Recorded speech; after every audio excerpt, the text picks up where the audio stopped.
Paris से पहले हमने क्योटो के बारे में पढ़ा। क्योटो के बाद जो डेवलपमेंट हुए हैं उसके बारे में पढ़ा। आज हम पढ़ेंगे मराकेश के बारे में। मराकेश से पहले 2015 में पेरिस समिट हुई है, जहां पर यह निर्णय लिया गया है कि 2020 के बाद हमारी जो जलवायु परिवर्तन पर जो जितने भी समाधान उनका क्या भविष्य होगा, इस पर पेरिस समिट में निर्णय लिया गया है। 2020 के बाद का ही क्यों? क्योंकि क्योटो का जो द्वितीय बाध्यता वर्ष है वह है 2020 में एंड हो रहा है। इसके लिए पेरिस में 2020 के बाद का निर्णय लिया गया है। पेरिस जो है 4 नवंबर 2016 को फोर्स में एनफोर्स हो चुका है और भारत ने 2 अक्टूबर 2016 को अनुमोदित कर दिया है। और इसमें यह कहा गया है कि पूर्व औद्योगिक स्तरों की तुलना में जो ग्लोबल वार्मिंग है उसको कम से कम 2 डिग्री सेंटीग्रेड तक सीमित करने का लक्ष्य रखा गया है। इसी समिट में सभी सदस्य देशों ने अपने नेशनली डिटरमाइंड कॉन्ट्रीब्यूशंस रखे हैं, जिसमें उन्होंने यह कहा है कि वो कितना अपना कार्बन डाइऑक्साइड का उत्सर्जन कम करेंगे। यह आईएनडीसी स्वैच्छिक है। इस पर यूपीएससी क्वेश्चन पूछ चुका है। यूपीएससी का एक क्वेश्चन ये देखते हैं। यह क्वेश्चन ऐसा है जिसमें आपको कुछ भी नहीं आना जरूरी नहीं है। इसमें क्वेश्चन आप एलिमिनेशन से हो जाएगा। अगर आप इसमें पॉइंट नंबर 3 पर ध्यान से देखोगे तो यहाँ लिखा गया है, विकसित देशों ने वैश्विक तापमान में अपनी ऐतिहासिक जिम्मेदारी को स्वीकारा और जलवायु परिवर्तन का सामना करने के लिए विकासशील देशों की सहायता के लिए 2020 से प्रतिवर्ष $1000 अरब देने की प्रतिबद्धता जताई। ये 1000 नहीं है, यहाँ अरब 100 है। अगर आपको ये पता लग जाता है तो ये आंसर हो जाएगा। आंसर इसका होगा 3 का हटाते ही केवल 2। इस तरह के क्वेश्चन होते हैं यूपीएससी में, जो अगर आप एक ऑप्शन एलिमिनेट कर देते हो या एक ऑप्शन आपको पता है तो वे क्वेश्चन हो जाता है। यह फंड था green climate fund. Now Marrakesh summit 2016 में हुई है और यहाँ पे जो इंपॉर्टेंट डिसीजन हुए हैं या कौन कौन सी जो और ऑर्गेनाइजेशन बनी है उसके बारे में हम चर्चा करेंगे। मराकेश 2016 में हुआ है। इसमें पेरिस डील के लिए फाइन प्रिंट तैयार किया गया है। इस पे पेरिस में क्या था, ब्रॉड फ्रेमवर्क था, उसके अंदर की सारी बातें हैं जो मराकेश में डिस्कस की गई है।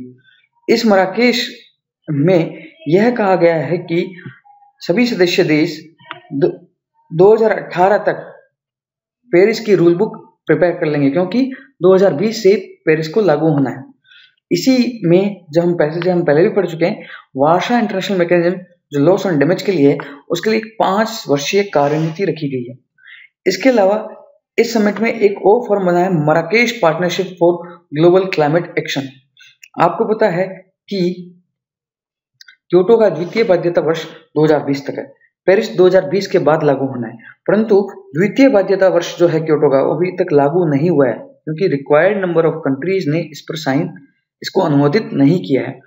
इसके लिए Marrakesh partnership for global climate action, वैश्विक जलवायु कार्य के लिए मराकेश भागीदारी, एक प्लेटफॉर्म बनाया गया है जिसमें जो नॉन स्टेट एक्टर्स हैं वो एक मंच पर आकर 2020 से पहले क्लाइमेट से रिलेटेड जितने भी एक्शन प्लान हैं, जितने भी वो कार्यनीतियां बनाएंगे, उनको एक दूसरे में साझा कर सकते हैं। इसका मतलब यह है कि स्टेट का इसमें इन्वॉल्वमेंट नहीं है, बल्कि नॉन स्टेट एक्टर्स, अन्य इकाइयां जो जलवायु परिवर्तन में अपनी भागीदारी देना चाहती है। ये प्री 2020 की बात करता है, क्योंकि आफ्टर 2020 तो पेरिस के तहत कवर है। इसके अलावा इस समिट में एक और जो फोरम न्यूज में था वो था क्लाइमेट वल्नरेबल फोरम। यह फोरम वैसे तो 2009 में अस्तित्व में आया था, जिसमें 11 ही सदस्य थे, परंतु मराकेश में यह प्रोमिनेंट फोरम के रूप में उभरा है। इसके सदस्य देशों की संख्या अब 48 हो गई है। इन देशों ने यह निर्णय लिया है कि 2030 से 2050 के बीच में वो अपनी ऊर्जा का 100% उत्पादन नवीनीकरण स्रोतों से करेंगे। आपको पीटी के लिए याद रखना है क्लाइमेट वल्नरेबल फोरम क्या है। इसके अलावा अंडर 2X नाम की भी एक ग्रुपिंग है।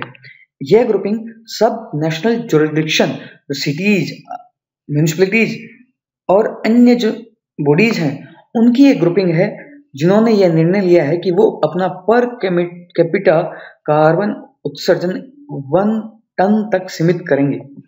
यह सब नेशनल जुरिडिक्शंस हैं जो किसी देश के तहत नहीं है। इसके अलावा यहाँ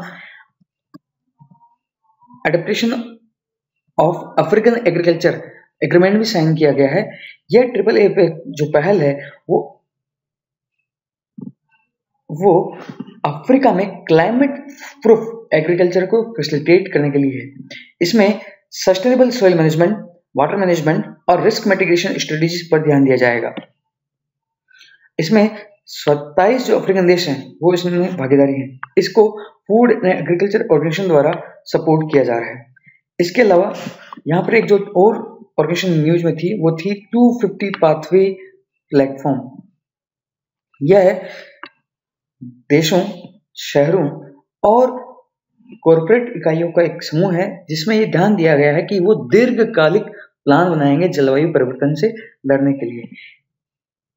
इसको 20 देशों, 17 राज्यों और 15 शहरों और 196 बिजनेस हाउसेस ने इसको ज्वाइन किया है और सभी ने ये प्रॉमिस किया है कि वो 2050 का अपना लक्ष्य प्राप्त करने के लिए एक प्लान लेके आएंगे और इस प्लान को सबके साथ साझा किया जाएगा ताकि एक अच्छा प्लान बनाने में हर किसी दूसरे सिटी की या हर किसी दूसरे राज्य की या हर किसी दूसरे देश की मदद की जा सके।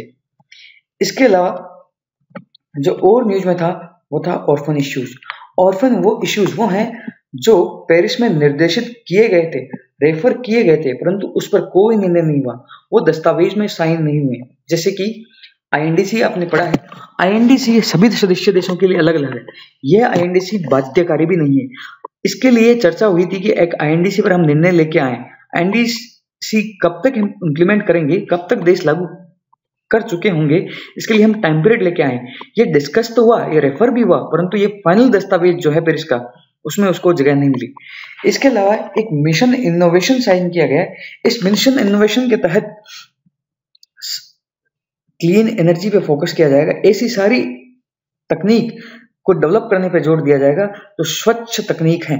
इसमें अभी 2 देशों फिनलैंड ने भी इसको ज्वाइन किया। अब इसके सदस्य देशों की संख्या 23 के आसपास हो गई है। नेक्स्ट लेक्चर में हम सारे जितने भी फंड्स हैं, अडेप्टेशन फंड्स, उन जीईएफ, स्पेशल क्लाइमेट फंड और एफसीपीएफ, इन सब के बारे में पढ़ेंगे। तब तक के लिए धन्यवाद।